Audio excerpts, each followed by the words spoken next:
తాకట్టులో ఉన్న బంగారాన్ని విడిపించి ఆ రోజున్న మార్కెట్ ధర కట్టి మిగిలిన డబ్బును మీకు అందిస్తుంది ఎస్వీఎస్ గోల్డ్. కుమారి 21F లో ఈ ముందు 3 సినిమాల తర్వాత 4వ సినిమా 5వ సినిమా కుమారి 21F ఆల్మోస్ట్ రణరాజరన్, పటాసు, దోచే, రాజుగారి గది ఆ గ్యాప్లో చేస్తా ఉన్నా అన్నిట్లో చిన్న దోచేలో పర్వాలేదు, మంచి రోలే త్రూ అవుట్ చైతన్య గారి పక్కన ఉంటాను. ఆ తర్వాత కుమారి 21Fలో ఫుల్ లెంత్ ఎక్కువ రోజులు నెగిటివ్ షేడ్స్ ఉన్న క్యారెక్టర్ చేసి అది మనకు తెలియదు, ఎవరికి చెప్పలేదు అసలు. సినిమా రిలీజ్ వరకు షూట్ చేసేటప్పుడే చెప్పలేదు మాకు, ఇది మీ క్యారెక్టర్లు ఇయ్యి అని చెప్పి క్లైమాక్స్ తప్ప అన్నీ చెప్పారు. షూటింగ్ చేసుకుంటే వెళ్తున్నాము, సినిమా చూసేంత వరకు కూడా క్లైమాక్స్ వరకు ఎవరికి తెలియదు అసలు అది. యాక్ట్ చేసే వాళ్ళకి తెలుస్తాయి కదా మామూలుగా. వీళ్ళకి ముందే చెప్పేస్తే వీళ్ళు ఒక్కొక్కరు కన్ను పైకి పెట్టి కొంచెం విలన్లాగా బిహేవ్ చేస్తారని ఎవరికి చెప్పలేదు. లాస్ట్కి వచ్చినప్పుడు నెగిటివ్ షేడు అవన్నీ తెలిసింది. ఏంటి దాని రియాక్షన్ ఎలా ఉండదు అసలు ఫస్ట్ ఒక్కసారి నెగిటివ్ షేడ్స్లో కనిపించేసరికి? అంటే నోయలు నవీను ఫుల్ నెగిటివ్గా కనిపించారు. సుదర్శన్ దగ్గరికి వచ్చేటప్పుడు ఏమైపోయిందంటే, అంటే అక్కడ జోకు సుకుమార్ సార్ ఆఫీస్లో ఓకే వీడి మీద ఏదోలే పాపం ఏదో తెలియజేసాడనే ఫీలింగ్ ఉంది. నోయల్ అయితే కంప్లీట్ నెగిటివ్, ఫుల్ విలన్ లాగా కనిపించాడు. నవీన్ కూడా విలన్లే, ఈడేదో పాపం తెలియజేసాడులే అన్న ఫీలింగ్ ఉంది అన్నారు. ఓకే, ఫస్ట్ సినిమాకి వచ్చిన రెమ్యునేషన్ గుర్తుందా భయ్య? రణరాజానికి ఏం చేశారు? దానికి అసలు సుజిత్ భయ్యది అది అయిపోయింది. సుజిత్ భయ్య అక్కడ మనీ ఇస్తారు, తీసుకెళ్ళు, ఆల్ ది వెరీ బెస్ట్ అని నన్ను బాగా సపోర్ట్ చేశారు. అక్కడికి వెళ్ళిన తర్వాత నేను 1000-2000 అడుగుదాము, ఫస్ట్ సినిమా అది 2014లో తీసుకోండి సెంటిమెంట్గా, ఫస్ట్ సినిమా ఫ్రీగా చేస్తే మనకి ఇంక మళ్ళీ డబ్బులు రావు, అవన్నీ దేవుడికి ఏదైనా వేద్దాం ఆ టైప్లో వెళ్ళి అడుగుతా ఉన్నా.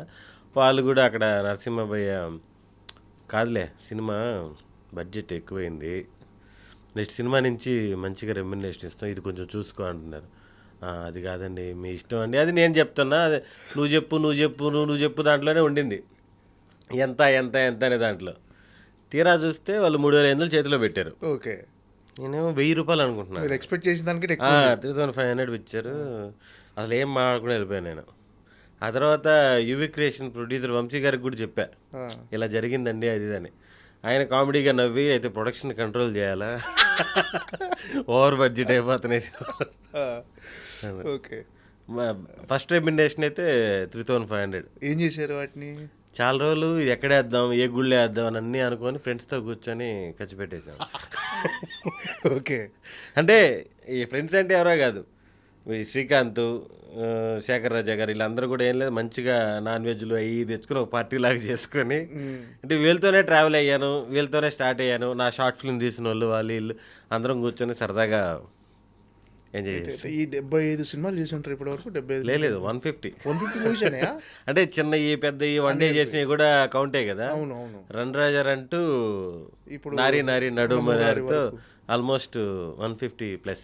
Super, congrats. అయితే 150 సినిమాలు పూర్తి చేసుకున్నారు. దాంట్లో ఒక 20 ఆగిపోయి ఉంటాయి ఏమో నాకు తెలిసి. ఓకే, పోస్ట్ ప్రొడక్షన్కి వచ్చే టైంకో లేకపోతే ఎక్కడో అవి ఎప్పుడో ఒక బ్యాక్లాగ్స్ ఉంటాయి, అవి అందరికీ ఉంటాయి. అవి ఎప్పుడో వచ్చేస్తాయి బయటికి డైరెక్ట్గా. అంటే కొన్ని సినిమాలు 50% అయినాక ఆగిపోతుంటాయి, కొన్ని స్టార్ట్ అయిన 10 రోజులకి ఆగిపోతుంటాయి కదా, అలాంటివి ఒక 10-15 ఉన్నాయి. మిగతా అన్ని అంటే మధ్యలో, అంటే ఈ దాదాపుగా 2014 ఫస్ట్ మూవీ, 2014 to 2026 12 years జర్నీలో. అంటే మధ్యలో ఎప్పుడన్నా డిసప్పాయింట్ అయ్యారా? అరే చేస్తున్నాం కానీ ఇంకా మోర్ డిజర్వ్, అంటే ఇంకా రావాలి మనకు గుర్తింపు, మోర్ డిజర్వ్, ఎప్పుడన్నా డిసప్పాయింట్ అయ్యారా? లేదు, అందరితో పోల్చుకుంటే ఇంకా బెటర్గానే ఉన్నానని. అదే రెండూ ఉన్నాయి. ఇప్పుడు ఏమవుద్దంటే చాలామంది అడుగుతుంటారు మామూలుగా కావాల్సిన వాళ్ళే, రే ఇంకా మంచి పొజిషన్లో ఉండాలి కదా, ఏంట్రా ఇంకా ఎక్కడున్నావు, ఆ టైపులో కొంతమంది అంటుంటారు. నా వరకు నేను చాలా బెటర్ పొజిషనే ఉన్నాను చాలామందితో పోలిస్తే. పాపం వాళ్ళు ఇంకా స్ట్రగుల్లో ఉన్నారు. ఆ పాయింట్ ఆఫ్ వ్యూలో ఆలోచించుకున్నప్పుడు పాజిటివ్గానే ఉంటుంది. ట్రై చేస్తాను, ఎందుకంటే ఒక సినిమా నమ్ముకుంటాం, ఈ సినిమా అదిరిపోద్ది, ఈ సినిమా నుంచి మనకి లైఫ్ మారిపోద్ది అని. అది టక్కన ఆడలేదు అనుకోండి, ఇంకో సినిమా కోసం చూసుకోవాలి, ఇంకా ఇంకోటి మంచి క్యారెక్టర్. ఇప్పుడు సపోర్టింగ్ క్యారెక్టర్లు వేరు, చాలా మంచి క్యారెక్టర్ వేరు, అంతే కదా. నలుగురు ఫ్రెండ్స్లో నేను ఒక ఫ్రెండ్ లాగా ఉన్నాను అనుకోండి, మనకేదో చిన్న మైలేజ్ అది. అసలుకి సినిమాలో ఒక కీలకమైన రోలు వీడు వచ్చినప్పుడు అద్దరిపోయిందిరా కామెడీ అంటే, అది మనల్ని నెక్స్ట్ లెవెల్కి తీసుకెళ్ళిపోద్ది, ఇంకా బెటర్ క్యారెక్టర్లు వస్తాయి. దానికోసం ఎప్పుడు వెయిటింగే. నేనేంటి ఆల్రెడీ స్టార్ కామెడియన్స్ కూడా వెయిటింగే, ఇప్పుడు మనకి స్టార్ కమెడియన్లు కూడా ఒక సినిమాలో విపరీతంగా నవ్విపించారంటే వాళ్ళకి మళ్ళీ అంత స్కోప్ ఉన్న క్యారెక్టర్ రావడానికి ఇంకా 1 year 2 years పడుతుంది. అంతే కదా, బ్యాక్ టు బ్యాక్ అదిరిపోయే క్యారెక్టర్లు రావు, అది అదృష్టం అంతే. ఓకే, ఏంటంటే అంటే మీకు అలాంటి క్యారెక్టర్ పడలేదు అనుకుంటున్నారు ఇప్పటి వరకు 150 సినిమాల్లో? లేదు, పడ్డాయి కాబట్టి 150 సినిమాలు జరిగాయి. అది 100%. అంటే నేను ఏ రేంజ్లో ఉన్నానో పక్కన పెడితే కంటిన్యూగా బిజీగా ఉన్నాను, చేసిన అందరి హీరోలతో రిపీట్గా చేస్తున్నాను, డైరెక్టర్తో రిపీట్గా చేస్తున్నాను, ఎంతో కొంత 100% బాగుంది. మనం పైకి చూసుకుంటా పోతే మనం పైకి చూస్తూనే ఉంటాం. ఓకే, ఎప్పుడో సార్ తగులుతుంది అంతే. అంటే అంటే నిన్న ఒక ఎగ్జిక్యూటివ్ ప్రొడ్యూసర్ మీ గురించి మాట్లాడుతున్నప్పుడు కూడా విన్నాను, చాలా కంఫర్టబుల్ ఆర్టిస్ట్, అసలు చెప్పిన టైంకి 10 నిమిషాల ముందు అక్కడ ఉంటాడు, అసలు ఏమీ పట్టించుకోడు, హ్యాపీగా తన వర్క్ చేసుకొని వెళ్ళిపోతుంది. అంటే చాలా తక్కువ రేర్ ఆర్టిస్టుల గురించి, అంటే నాకు తెలిసినంత వరకు చాలా తక్కువ మందికి అలాంటి పేరు వస్తుంది, చాలా కంఫర్టబుల్ ఆర్టిస్టు అంటే ఆ రిలేషన్ అలా మెయింటైన్ చేస్తూ వస్తున్నారు మీరు. సో మీరు సంపాదించుకుంది మీరు అన్నట్టుగా మోర్ డిజర్వ్ కాకపోయినా ఇప్పుడు బిహేవియర్, ఇక్కడ టాలెంట్ కంటే బిహేవియర్ కూడా చాలా ముఖ్యం ఇండస్ట్రీలో, అది ఖచ్చితంగా సుదర్శన్లో ఉందని నేను ప్రత్యక్షంగా విన్నా మాట్లాడితే. Thank you bye. ఏంటంటే నాకు దీని వాల్యూ తెలుసు, సినిమా అవకాశం వాల్యూ నాకు మరీ బాగా తెలుసు. ఎందుకంటే నన్ను ఇప్పటికి కూడా సోషల్ మీడియాలో, ఇన్స్టాగ్రామ్లో కానీ ఫేస్బుక్లో కానీ అందరూ అడుగుతూనే ఉంటారు, అన్న ఏదైనా ఒక అవకాశం ఇప్పించన్నా, ఇది నాకు దగ్గర కథ ఉంది వినిపించి, ఇవన్నీ చాలామంది అడుగుతూ ఉంటారు. కానీ అవకాశం రావడం అనేది చాలా గ్రేట్ కదా, అన్ని రకాలుగా. నాకు అవకాశం వచ్చింది, దాన్ని నేను ఎక్కడా నెగ్లెక్ట్ చేయకుండా చెప్పిన టైంకి షార్ప్గా, ఇప్పుడు 7:30 అంటే 7:30కి వాళ్ళ కంఫర్టబుల్ టైంలో నేను వెళ్ళి, ఎందుకంటే నాకు డబ్బులు ఇస్తున్నారు, నేను ఫ్రీగా వెళ్ళట్లేదు కాబట్టి చెప్పిన టైంకి వెళ్ళి నా పని నేను చేసుకొని వచ్చేయడం అనేది 100% అయితే ఫాలో అవుతున్నా ప్రస్తుతానికి. అంటే ఇప్పుడు ఉన్న ఇండస్ట్రీలో ఉన్న ఒక కమెడియన్స్లో మీకంటూ ఒక ప్రత్యేక మీ డైలాగ్ డెలివరీ పర్టికులర్గా, సో మీ సుదర్శన్ అంటే నెల్లూరు యాసలో మీరు చెప్పే డైలాగ్ చాలామందికి అట్రాక్ట్ అవుతారు, చాలామంది డైలాగ్ డెలివరీ కూడా చాలా బాగుంటుందని చెప్పేసి అంటుంటారు. అంటే ఆ మాడ్యులేషన్ అలా కంటిన్యూ చేస్తున్నారు ప్రతి సినిమాలో. ఎక్కడైనా మీకు బ్రేక్ చేయాలనిపించింది ఎక్కడైనా? అసలు యాక్చువల్గా ఆ డోస్ తగ్గింది.